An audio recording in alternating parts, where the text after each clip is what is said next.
Kw'Īsôko. Kw'Īsôko ni ikiganiro mushikirizwa mukagitegurirwa n'urunani rw'amaradiyo Radio Inzamba agateka kawe, Radio RPA ijwi ry'abanyagihugu na Radio Television Renaissance.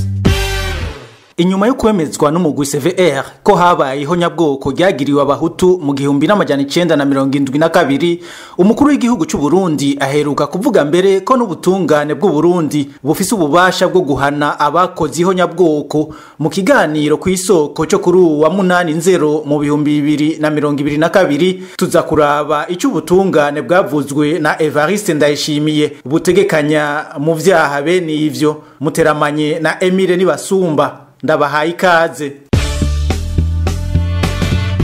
Mu kiganiro yagiranye n'abamenyesha makuru n'abanyagihugu kuwa 29 Kigarama mu 2021, umumenyesha makuru amubajije igituma ibijanye n'Ihonyabwoko ryavuzwe n'umugwi CVR Uburundi butohamagara makungu akabufasha nk'uko bitegekanywa n'amasezerano y'Arusha. Umukuru w'igihugu Evariste Ndayishimiye yishuye ko ubutungane bw'Uburundi bufise ububasha bwo gukubita intahe mu gahanga abagirizwe Ihonyabwoko ryoba ryaragiriwe Abahutu mu 1972.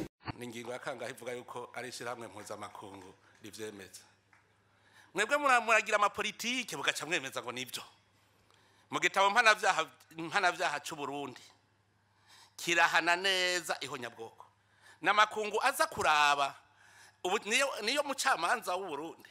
Nivyo abantu baba bihenderako. Oni si leta y'u Burundi. Leta y'u Burundi hamagarirwa guhana. Uburundi ni igihugu cikukiye gifise amategeko kigendera ku mategeko, nico nyene kiraba ingena amategeko aja mu ngiro. Ubu yarenzeko agahanwa, siho nizoza guhana urenze ku mategeko. Ivyo rero ni politike muri ko muravuga ngo temezwa n'amategeko mpanavyaha y'u Burundi. Sico gituma mubona mu gitabo mpanavyaha kera ntihahoramwo icaha c'Ihonyabwoko, nticahoramwo mugubu kirimwo rero n'u Burundi rero buzi ingene buzovyifatamwo, sioni izi ingene Burundi buzovyifatamwo.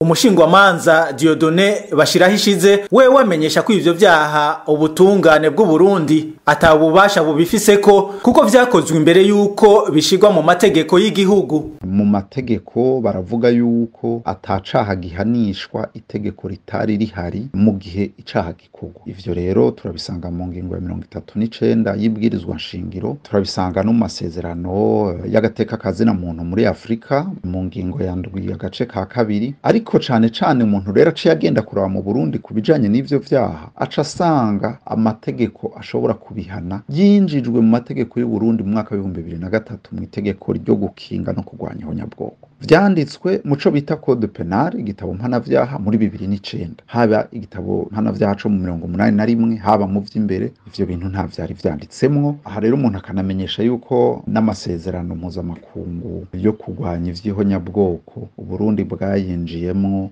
mu 1997. None hamwe leta y'u Burundi yocisha hayo igacira imanza ikongera igahana abagirizwe ivyo vyaha, ingaruka zobizihe? Ico nikindi kibazo bagenzi bacu ba Radio Inzamba na Television Renaissance babajije umushingwamanza Dieudonné Bashirahishize. Caciye Ihonyabwoko rero nivyo vyaha bindi n'ivyaha bihambaye koko bitegerezwa guhanwa, ariko umuntu aribaza ati mbega kugira ngo ntihabe urukurikirane rw'imanza ziheza zigafatwa nk'uko zitabereye koko gwiki. Mu 1965 harabaye imanza, abantu baracibwa imanza kubera ubwicanyi bwari bwabaye, abantu no kunyongwa baranyongwa. Ariko mbega abarundi bafashe ko izo manza zari zikurikije ivyangombwa kugira ngo umuntu afate yuko izo manza zagenze neza? Imanza zacitse 72, abarundi barazishimira nk'uko ari imanza zibanywanisha. Nubwo leta yovuga iti ngire nkoresha inguvu mfise izo manza ndazishiraho ndabafate ndabapfunge, umuntu araba ati mbega nibizoba binywanisha canke nibisubiza inyuma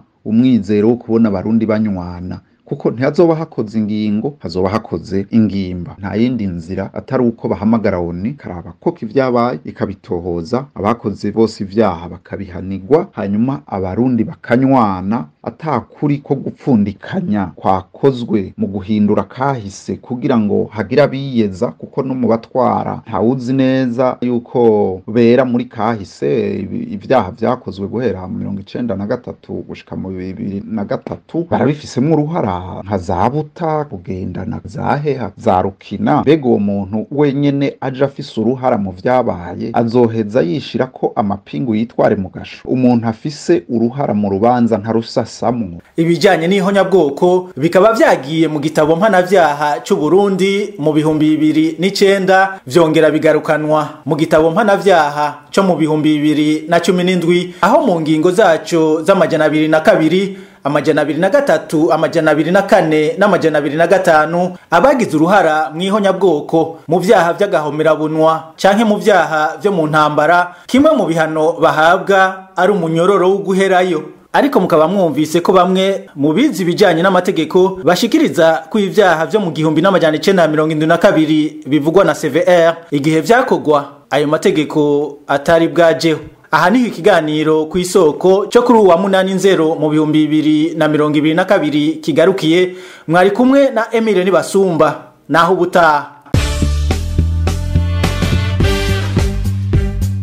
Cari ikiganiro kw'Isoko.